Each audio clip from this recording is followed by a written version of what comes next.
चलो ध्यान दो यहाँ पे। चलो आज जो पढ़ना है, आज की क्लास में जो पढ़ना है हम सबको, एक अपरिमेय संख्या और परिमेय संख्या के बारे में, और इसका परिभाषा क्या होता है दोनों का, उसके बाद इसको सिद्ध करने का क्या क्या तरीका है, कौन सा बेसिक कंसेप्ट है जो कि तुम्हारा क्लियर रहना चाहिए, ताकि तुमको एक बेहतर तरीका से परिमेय मतलब अपरिमेय संख्या को सिद्ध कर सको।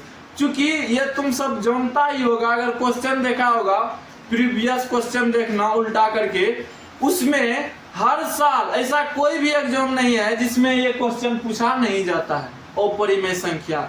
और ये अपरिमेय संख्या से ऑब्जेक्टिव में भी क्वेश्चन रहता है। तो हम हमेशा बतलाते हैं कि ऑब्जेक्टिव क्वेश्चन तुम्हारा तभी हल होगा जब तुम्हारा बेसिक कंसेप्ट क्लियर रहेगा। कोई दिक्कत इसमें? जब तुम्हारा बेसिक कंसेप्ट क्लियर रहेगा तो ऑब्जेक्टिव जब पूछेगा तुम ऑटोमेटिक उसका हल कर देगा। अगर तुम्हारे ऑब्जेक्टिव हल नहीं हो रहा है तो तुम समझ लो कि तुम्हारे जो है बेसिक कंसेप्ट में कहीं ना कहीं खामियां है, तुम्हारा जो बेसिक कंसेप्ट क्लियर नहीं हुआ है। तो सबसे पहले हम इसका बेसिक कंसेप्ट देखेंगे अपरिमेय संख्या को, उसके बाद इसका क्या देखेंगे, सिद्ध करने का क्या इसका तरीका होता है, उसके बाद बेसिक कंसेप्ट के साथ साथ इसका तरीका भी देखना है, इसको हम किस प्रकार से सिद्ध कर सकते हैं। तो पूरा देखना इसमें एकदम ध्यान से। तो इसमें पहले हम जानना चाहेंगे कि अपरिमेय संख्या किसको, आखिरकार ये अपरिमेय संख्या होता क्या है, ये किस चिड़िया का नाम है अपरिमेय संख्या।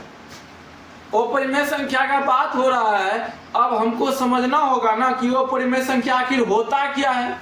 तो चलो हम इसको पहले समझते हैं। सबसे पहले हम इसका परिभाषा लिख लेते हैं, तब तुमको हम समझाते हैं, ठीक है। तुम सब भी लिख लो अगर लिखना चाहो तो, नहीं तो कोई दिक्कत की बात नहीं है। अपरिमेय संख्या, इसको डायरेक्ट लिखो, जिस संख्या को क्या लिख सकते हैं, P/Q के रूप में नहीं लिखा जा सकता है, नहीं लिखा जा सकता है, उसे ही क्या कहा जाता है, उसे अपरिमेय संख्या कहते हैं। और जहां पर इस चीज को भी ध्यान में रखना हमेशा, जहां पर Q बराबर नॉट 0। अब इसको समझते हैं, जैसे हम परिभाषा देख सकते हैं, लिख चुके हैं। तो अब इसको समझने का कोशिश करना है, क्या बोल रहा है। कोई ऐसा संख्या लो, क्या लो, कोई ऐसा संख्या लो, लेकिन उसे को हम P/Q के रूप में नहीं लिख सकते हैं, P/Q के रूप में नहीं लिख सकते हैं, तो उसी को हम अपरिमेय संख्या कहते हैं। सिंपल भाषा में सीख लो, क्योंकि हम बेसिक कंसेप्ट उतना ज्यादा खींचेंगे नहीं, लेकिन इतना भी तुम्हारे अंदर डाल देंगे नॉलेज कि तुमको समझ में आ जाए, ठीक है। तो यहाँ पर P/Q के रूप में अगर नहीं लिख सकते तो इसी को क्या बोलेंगे हम, अपरिमेय संख्या। क्या बोलेंगे हम, अपरिमेय संख्या। P/Q के रूप में अगर नहीं लिख सकते तो इसको क्या बोलेंगे, अपरिमेय संख्या बोलेंगे। जहां पर Q बराबर 0 नहीं होना चाहिए, बराबर नॉट 0। कहने का मतलब ये हुआ P और Q है और हम गलती से Q बराबर क्या लिख दिए, 0 लिख दिए, तब क्या होगा। तो थोड़ा इसका साइड इफेक्ट देखते हैं क्या होता है। तो P ऊपर में Q के जगह पर 0, और 0 से भाग देंगे P में,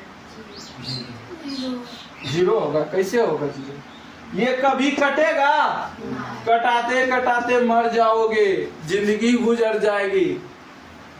15 से 20 का, 20 से 25 का, 50 का, 65 का हो जाएगा, फिर भी ये कटने वाला नहीं है। इसीलिए यहाँ पर बोला गया है Q बराबर नॉट इक्वल टू 0, तब जाके ये क्या होगा, अपरिमेय संख्या।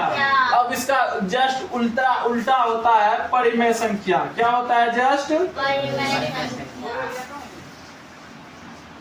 अब इसका उल्टा होता है परिमेय संख्या। तो हम परिमेय संख्या को भी थोड़ा सा देख लेते हैं। जब आए हैं इसके मतलब क्या कहता है परिमेय, तो परिमेय को जब देख ही लिया तो परिमेय को नहीं देखेंगे, परिमेय को बुरा लग जाएगा, इसलिए परिमेय को भी देख लेते हैं थोड़ा सा। तो परिमेय संख्या को अभी पहले क्या लिख लेते हैं, तो इसमें लिख लो डायरेक्ट, जिस संख्या को P/Q के रूप में लिखा जा सकता है, उसे परिमेय संख्या क्या कहते हैं। जहां पर क्या लिखना है, Q बराबर नॉट क्यू बराबर नोट जीरो, मतलब क्या कि क्यू के बराबर जीरो नहीं होना चाहिए। हो गया। तो अब यहाँ पे हम परिमेय संख्या लिख चुके हैं कि जिस संख्या को P बटे Q के रूप में लिखा जा सकता है, मतलब P बटे Q के रूप में लिखा जाएगा, वो आगे बतलाएंगे कैसे होता है, तो उसको हम परिमेय संख्या कहते हैं। परिमेय यहाँ पर लिख लो नोट, इसको ये भी समझ लेना है, पूर्णांक संख्या, क्या पूर्णांक संख्या एक और परिमेय संख्या होता है। क्या होता है? याद रखना है, ये याद रखनी है कि अगर कोई पूर्णांक संख्या दिया रहे उसका मतलब हमको क्या दिया है, ये परिमेय संख्या। अगर कहीं पे पूर्णांक संख्या दिया रहे तो क्या दिया है? परिमेय संख्या। पूर्णांक संख्या अगर मिल जाए तो समझ लेना वहां पे हमको क्या मिल गया? परिमेय संख्या। कितना समझ में आ गया? ये समझ में आ गया।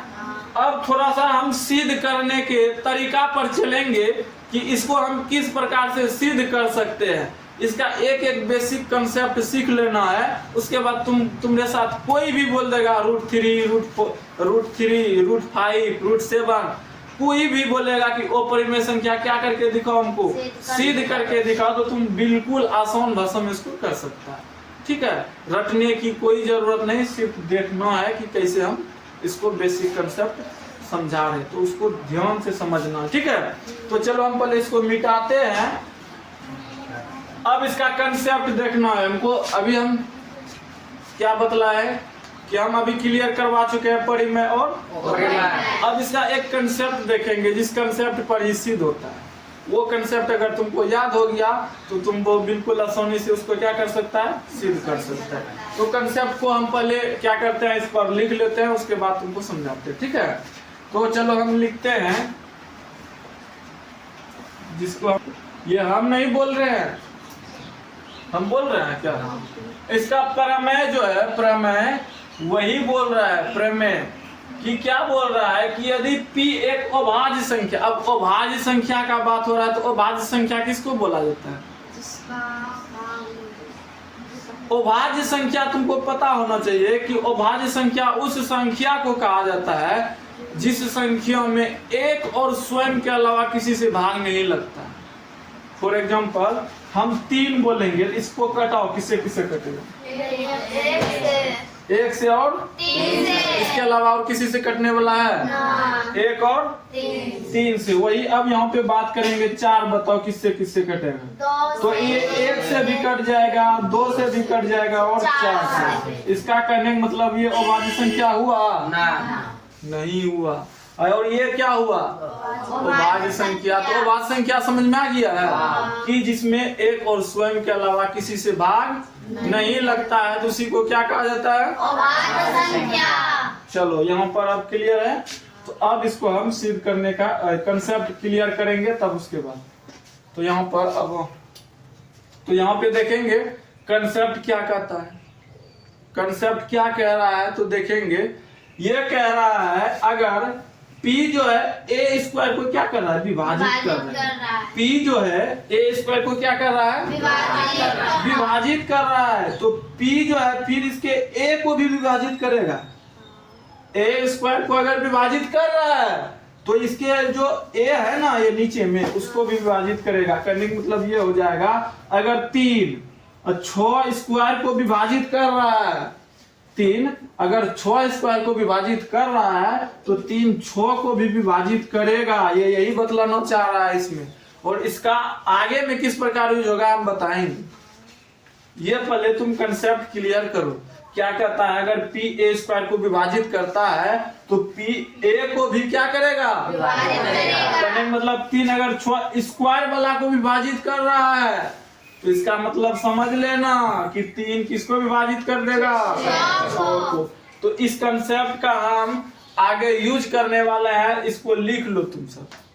ठीक है, आंसर। तो इसमें क्या बोला कि यदि P a स्क्वायर को विभाजित करेगा तो P फिर a को भी विभाजित करेगा, लेकिन ये एक धनात्मक होना चाहिए। कौन संख्या होना चाहिए? अब धनात्मक क्या होता है?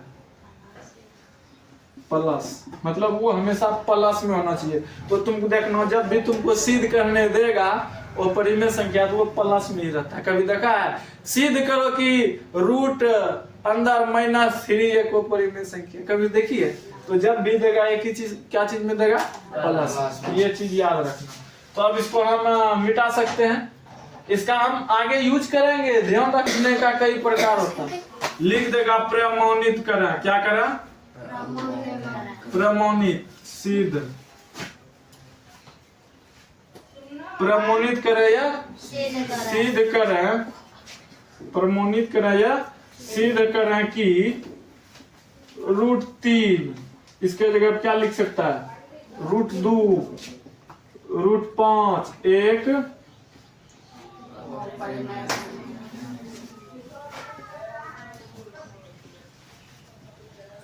तो देखो हम क्वेश्चन ऐसा इसलिए लिखे, ये बहुत ही वीवीआई क्वेश्चन है, याद रखना। बहुत ही वीवीआई है। इसको मतलब कि एग्जाम में आने का 80 से 90% चांस ही रहता है। और ये तुम जब बना के आएगी तो नंबर ले करके आना, इसको छोड़ के नहीं आना है। इसको समझ लो पहले, ठीक है? समझ में आ रहा है? तो इसका क्वेश्चन पूछने का स्टाइल है। ये तो बोल देगा तुमको प्रमाणित करें, ये तो क्या बोल देगा? वो की बात यहाँ पे। अब देखो हम अभी √3 का सिद्ध करने वाले, तो √3 के जगह पे √2 भी दे सकता है। √2 के जगह पर √5 भी दे सकता है। अब यहाँ पे कुछ पूर्णांक में भी दे देता है, कुछ प्लस में भी दे देता है। तो उसका भी कंसेप्ट बताएंगे आगे चलकर। तो पहले एक डिजिट वाला सिद्ध करने सीख जाओ। और अपरिमेय संख्या में एक डिजिट वाला ही थोड़ा सा हार्ड होता है, ज्यादा उसमें लिखना पड़ता है, ठीक है? तो देखते हैं पहले कि क्या होता है। तो जैसे ऐसा सवाल आएगा तो इसका जस्ट पहले उल्टा मानो। वो परिमेय दिया है ना, हम इसको मान लेंगे क्या? परिमेय। तो यहाँ पे हम पहले लिखेंगे कि माना, मैथ का एक सिंपल फार्मूला, ना कुछ जोनो तो मान लो, ठीक है? माना कि क्या, यही ना है? √3 एक क्या है? एक परिमेय संख्या है, मान लिए। अब ये अपरिमेय संख्या है तो इसको हम क्या लिख सकते हैं? अतः √3 बराबर, अब देखो यहाँ पर थोड़ा पूर्णांक में क्या पढ़ा था? परिमेय संख्या को P/Q के रूप में लिख सकते हैं, क्योंकि हम परिमेय माने हैं। इसको लिखेंगे। अब देखो P के जगह पर हम A/B नहीं लिख सकते, C/D नहीं लिख सकते हैं? लिख सकते हैं।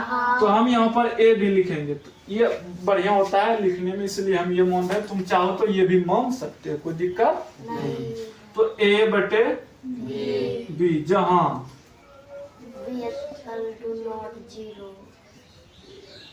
ये लिख देगा। ये जैसे लिखेगा तो वहां पे समझ लेगा आपका जो है जांचने वाला कॉपी कि ये जो है ना जानता है परिभाषा फुल, तब ये इसको यहाँ पे लिख दिया है। तो यहाँ पर अब क्या करना है? इसको बाय क्रॉस कर दो। बाय क्रॉस क्या? इसको मल्टीप्लाई गुना करो। तो √3 गुना B, A गुना 1, A हो गया। अब यहाँ पे रूट में है तो रूट को हटाने के लिए यहाँ पर लिखेंगे दोनों तरफ वर्ग करने पर, मतलब कि रूट को हटाना है। हम पता है कि पहले भी बता चुके, रूट वाला को जल्दी उसको हटा दो ताकि जो मतलब विधि अपनाना पड़े उसको, लेकिन हटा। तो यहाँ पर रूट को हटा रहे हैं, जिसके लिए क्या कर रहे हैं? हम वर्ग कर रहे हैं। दोनों तरफ, एक तरफ करेंगे जो भी देना है दोनों को, क्योंकि दोनों बराबर बैठा हुआ है। अब एक तरफ दे, दोनों तरफ क्या कर देंगे हम?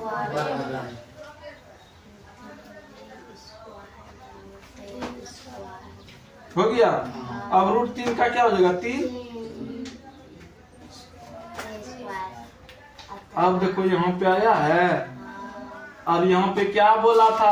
अगर P अगर A² को विभाजित करेगा तो P किसको विभाजित करेगा? तो यहाँ देखो 3B के P के जगह पर Q, A जो है किसके जगह पर है? Q के जगह पर। ए के जगह पर, है ना। तो ए के जगह पर यहाँ पे हम अब लिखेंगे वही पर मैं क्या लिखेंगे, यदि, अतः, यहाँ पर अतः लिखकर लिखेंगे कि यदि ध्यान से, यदि 3a स्क्वायर को, यदि 3a स्क्वायर को क्या करता है, विभाजित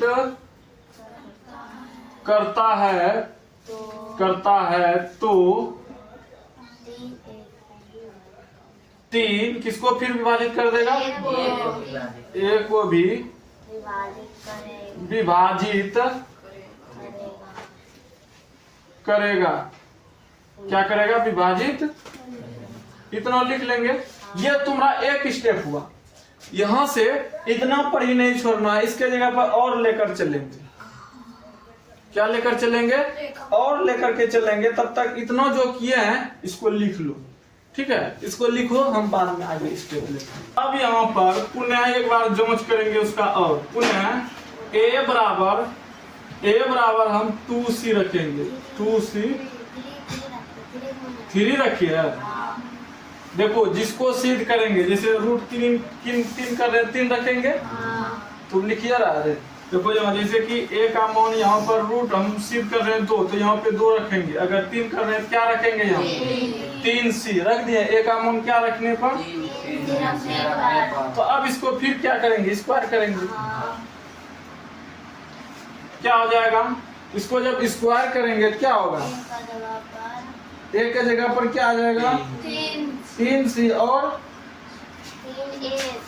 तो यहाँ पर क्या आ जाएगा, 3b बराबर, अतः क्या आ जाएगा, 3b बराबर 3c का स्क्वायर। तो यहाँ पर क्या हो गया, तो 3b बराबर 3 तिया 9c का स्क्वायर। तो ये कट के 3, मतलब 3 से वहां भी कटा और यहाँ भी कट रहा है। तो इससे हमको एक चीज पता चल गया, 3 से कटा, कोई दिक्कत है इसमें।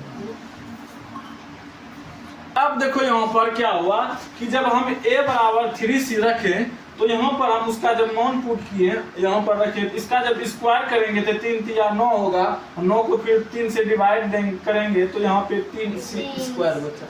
अब यहाँ पर हमको लिखना पड़ेगा, अतः b स्क्वायर कौन, वही पर मैं फिर लिख रहे हैं b स्क्वायर, यदि 3 को क्या करता है, विभाजित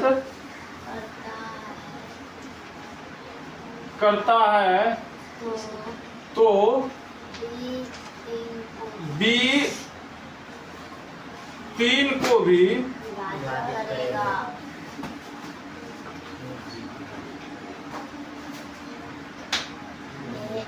और इसका अर्थ ये हुआ, और इसका अर्थ ये हुआ, ये अर्थ है कि 3 जो है, 3 दोनों में 2 गुणन 3 जो है, अर्थ ये है कि गुणनखंड 3 दोनों में क्या है, उभय निष्ठ है। अब देखो दोनों में क्या है, ये 3 से कट रहा है, 3 दोनों में है ना। यही पर हम यहाँ पर लिखे हैं कि 3 दोनों में उभयनिष्ठ है। लेकिन इस तथ्य से हमको विरोधाभास हो रहा है, क्योंकि इसमें 1 होना चाहिए न कि 3। परंतु इसके तथ्य से क्या होता है, विरोधाभास उत्पन्न होता है। यहाँ पर अब लिखते हैं, इसलिए हमारा मानना गलत है। इसलिए हमारा मानना क्या हो गया, गलत। जब हम माने उसको परिमेय तो वो हो गया गलत। तो इसका मतलब क्या होगा, गलत हो गया। इसलिए अतः √3 एक अपरिमेय संख्या है।